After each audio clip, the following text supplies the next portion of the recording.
வணக்கம். என்ன செய்தி பார்க்க போறோம்னு கேட்டீங்கன்னா, இதுக்குத்தான் இந்த திமுக ஆட்சி வேண்டாம். அண்ணாமலை வெளியிட்ட அவசர வீடியோ. அண்ணாமலை என்ன வீடியோ வெளியிட்டார் என்பதை பற்றி நான் சொல்ல போறேன்.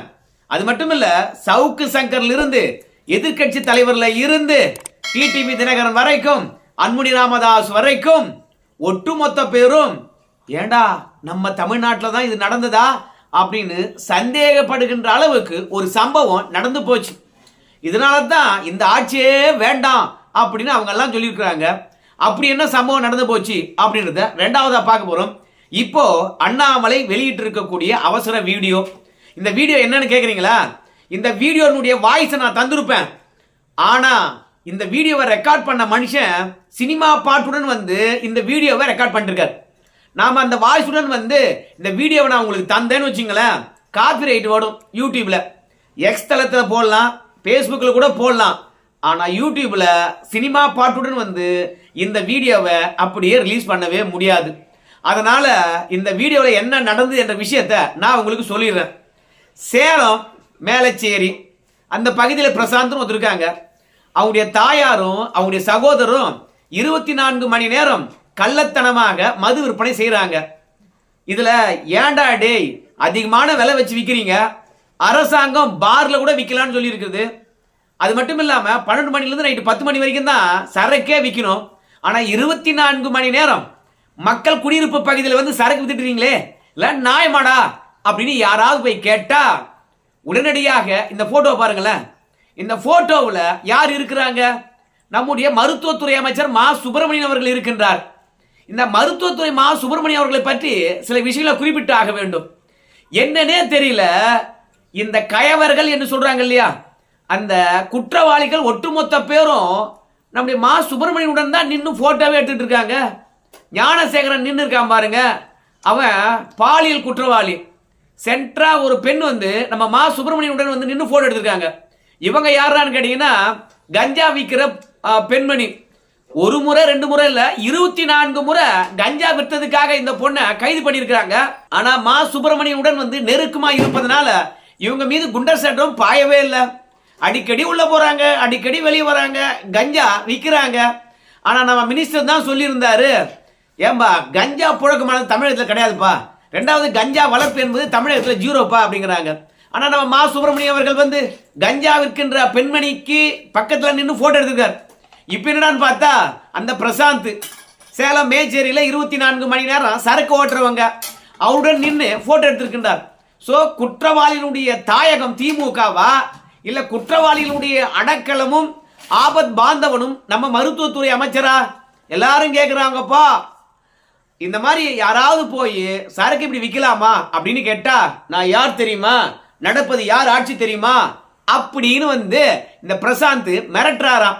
காவல் நிலையத்தில் போய் புகார் அளிக்கவே முடியலையா. காவல்துறையை பொறுத்த வரைக்கும் ஏன்பா கம்முன்னு போங்கப்பா, பிரச்சனை ஏன்பா உங்களுக்கு அப்படின்னு சொல்லிவிட்டு இவரை கண்டு மிரள்றாங்களாம். ஸோ ஒட்டுமொத்தமாக காவல்துறையானது திமுக இருக்கக்கூடிய குற்றவாளிகளை காப்பாற்றுவதுக்கு தான் இருக்குதான், மக்களை காப்பாற்றுவதற்கு இல்லவே இல்லையா. அது என்னது பெரிய பெரிய தப்பெல்லாம் திமுக காரனே செய்யறான் அப்படின்னு அண்ணாமலை இந்த வீடியோ வெளியிட்டு கேட்குறாங்க. ரெண்டாவது, இவங்க மீதெல்லாம் பொதுமக்கள் புகார் அளிக்க முடியல. இந்த வீடியோ உங்க கருத்துக்கு வந்திருக்குது. நம்ம முதலமைச்சரே இவர் மீது ஏதாவது நடவடிக்கை எடுங்க, சட்டம் ஒழுங்க காப்பாத்துங்க.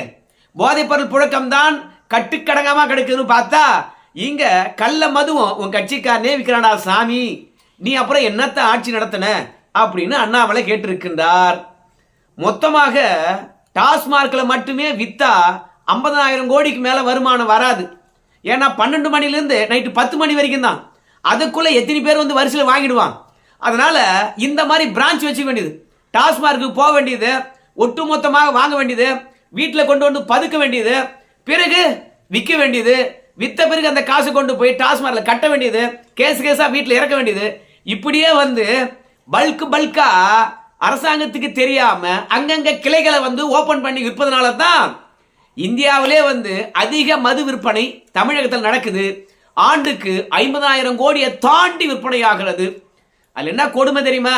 இப்ப பொங்கல் போச்சு, 2 நாள் தான் மது விற்பனை செய்ய முடியும்.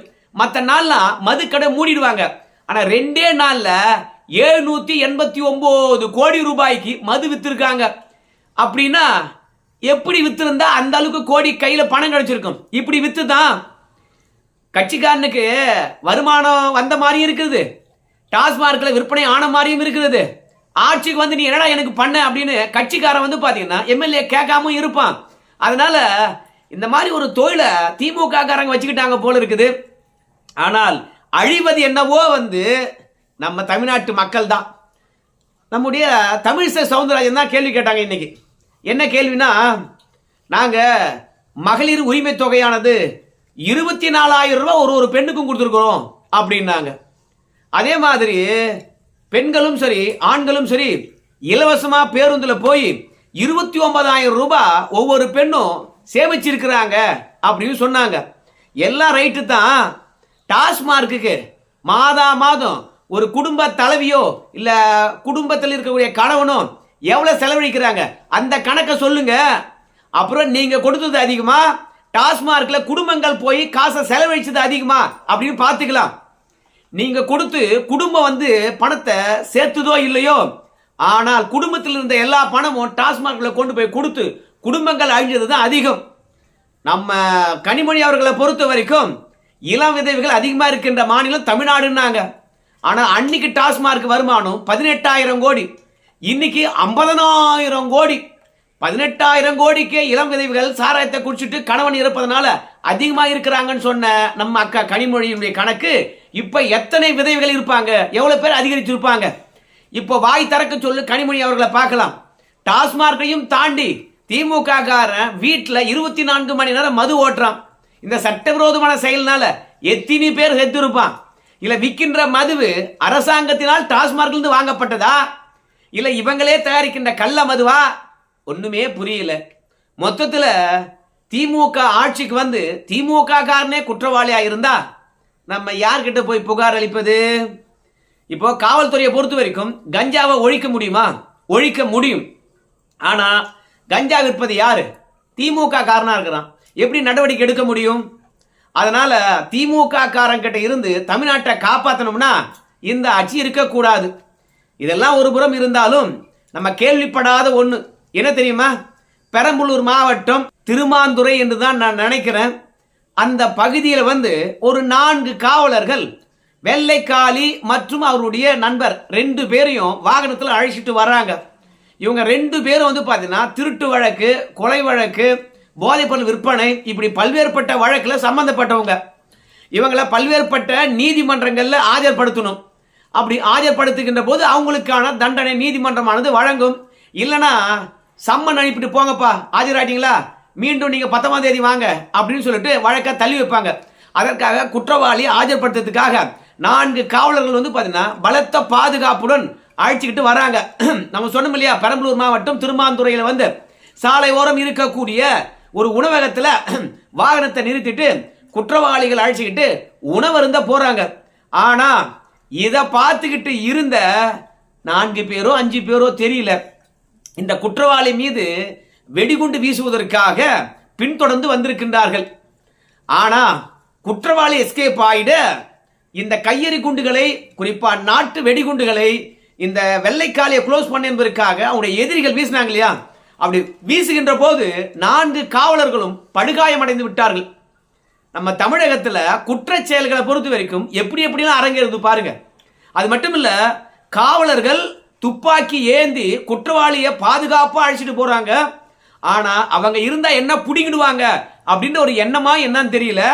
காவலர்கள் பாதுகாப்பில் இருக்கக்கூடிய குற்றவாளியை கூட நாட்டு வெடிகுண்டு வீசி கொல்ல முடியும் என்ற தைரியத்தில் சமூக விரோதிகள் பின்தொடர்ந்து வருகின்றார்கள், ரவுடிகள் பின்தொடர்ந்து வருகின்றார்கள் என்றால் இந்த காவல்துறை மீது பயமே இல்லை, இந்த ஆட்சி மீது பயமே இல்லை. அப்புறம் நம்ம முதலமைச்சரை பொறுத்த வரைக்கும் இந்த மக்களுக்காக தான் நான் பணியாற்றுகின்றேன், குற்ற செயல்கள் அதிமுக ஆட்சியை விட இப்போ குறைந்திருக்கிறது, பெண்களுக்கு எதிரான குற்றம் குறைந்திருக்குன்னு சொல்லிட்டு இன்னைக்கு தான் வந்து சட்டப்பேரவையில் பெருமையோட பேசினாரு. ஆனா இன்னைக்கே பார்த்தா 4 காவலர்கள் நாட்டு வெடிகுண்டு வீசி படுகாயம் அடைந்து படுத்த படுக்கையா கிடக்குறாங்க ஹாஸ்பிட்டல்ல. பிறகு திருமாந்துறையில் இருக்கக்கூடிய காவல்துறையினர் வந்து இந்த வெள்ளைக்காலியை பத்திரமா அழைச்சிட்டு போய் நீதிமன்றத்தில் ஆஜர்படுத்தி பிறகு சிறையில் அடைச்சிருக்கிறாங்க.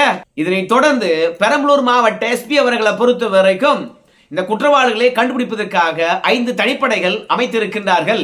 அது மட்டுமல்ல, குண்டு வீசிட்டானுங்க, பிறகு எப்படியா எஸ்கேப் ஆகணும் இல்லையா, காவலர் வேற பாதிப்படைஞ்சிருக்கின்றார்களே அப்படின்னு சொல்லிவிட்டு அங்க இருக்கக்கூடிய வாகன சோதனை பண்ணுகின்ற இடம், 2வது டோல் பூத்து எங்குமே நிக்கல.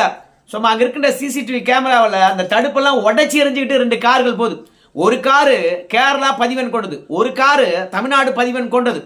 ஸோ பதிவெண்ணுடன் கார்ல காவல்துறையினர் பாதுகாப்புடன் போகக்கூடிய குற்றவாளியை கொல்றதுக்காக வராங்கன்னா இங்க ஆட்சி நடக்குதா இல்லையா? இந்த ஆட்சியின் மீது குற்றவாளிகளுக்கு பயம் இருக்கா இல்லையா? யோ, நான் கேட்கலப்பா, நம்ம எடப்பாடி பழனிசாமி கேட்கிறார்.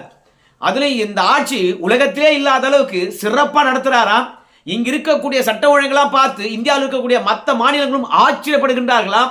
நம்ம முதலமைச்சர் கொண்டு வந்த திட்டத்தை பார்த்து பல மாநில அரசாங்கங்களும் பல வெளிநாட்டில் இருக்கிறவங்களும் நம்ம நாட்டிலையும் நம்ம மாநிலத்திலும் இந்த மாதிரி திட்டங்கள் நாம ஏன் கொண்டாடக்கூடாது அப்படின்னு சொல்லிட்டு இங்க இருக்கின்ற திட்டங்கள் அங்க போய் செயல்படுத்துகின்றார்களாம். அந்த அளவுக்கு சிறப்பா இருக்குதான். ஆனால் பெண்களுக்கு பாதுகாப்பு கிடையாது, விவசாயிகளுக்கு பாதுகாப்பு கிடையாது, மக்களை காப்பாற்றுகின்ற காவல்துறைக்கே பாதுகாப்பு இல்லைன்னா மற்றவங்களுக்கு எப்படி பாதுகாப்பு இருக்கும்? டிடிவி தினகரன் இருந்து, அண்ணாமலையில் இருந்து, நயினார் நாகேந்திரில் இருந்து, எடப்பாடி பழனிசாமியில் இருந்து கண்டனங்கள் பதிவு செய்திருக்கின்றார்கள். ஆனா இப்படி எல்லாம் கண்டனங்கள் பதிவு செய்கின்றார்களே, ஆனா இந்த அரசாங்கம் நடவடிக்கை எடுக்கிறதா அப்படின்னு கேட்டா நடவடிக்கை எடுக்கிற மாதிரியே தெரியல. இதை நான் சொல்லல, ஏன்னா குற்றச்சம்பவங்கள் குறையவே இல்லையா நயினார் நாகேந்திரன் சொல்றாங்க. ஏதோ ஒரு விதத்துல திமுக காரங்களுடைய பின்னணி இருக்கின்ற காரணத்தினால நம்ம டிடிவி தினகரன் சொல்லியிருக்கின்றார், காவல்துறையால இந்த குற்றவாளிகளை தண்டிக்கவும் முடியல, அவங்களுக்கு எதிராக நடவடிக்கை எடுக்கவே முடியலையா. இந்த குற்றவாளிகளுக்கு பின்னாடி திமுக காணக்கிறாங்க, இல்லைன்னா அந்த குற்றச்செயல் செய்யறவங்களே திமுக காரங்களா இருக்கிறாங்க. அதனால தான் நம்ம நாட்டில் சட்ட ஒழுங்கை சந்தி சிரிக்கிறது அப்படிங்கிறாங்க. ஸோ மொத்தத்தில் நம்ம நயினார் நாகேந்திரன் இன்னொரு விஷயத்த சொல்றாரு, இங்க இருக்கின்ற காவல்துறையானது சமூக வலைத்தளத்தில் இந்த திமுக ஆட்சிக்கு எதிராக யாராவது கருத்து தெரிவித்து விட்டால் உடனடியாக ஓடி போய் அவங்களை இரவோடு இரவாக கைது செய்து விடுகின்றார்கள்.